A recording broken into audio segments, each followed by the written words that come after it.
ভাই মানতে হবে ভাই।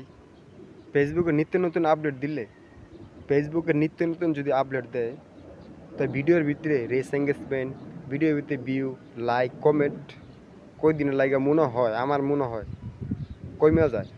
যখন কিনা আপডেট দেওয়া শেষ হয় তখন আস্তে আস্তে ভিউ, লাইক, কমেন্ট আস্তে আস্তে বাড়ে। কেলে এই কথাটা বললাম?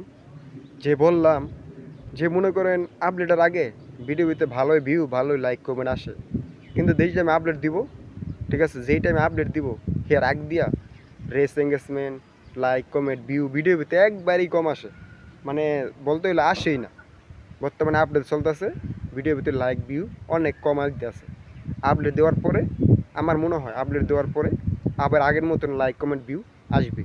কারণ ফেসবুকে একটা আপডেট দিলে, ফেসবুকের অনেক রকমের অনেক কিছু হয়, ঠিক আছে। তার জন্যই মনে হয় ভিডিওর ভিতরে ভিউ, লাইক, কমেন্ট কম আসে। আপডেট দেওয়ার পরে আস্তে আস্তে আমার মনে হয় বাড়বে, কারণ আপডেট দেওয়ার পরেই বাড়ে, আগে বাড়ে না।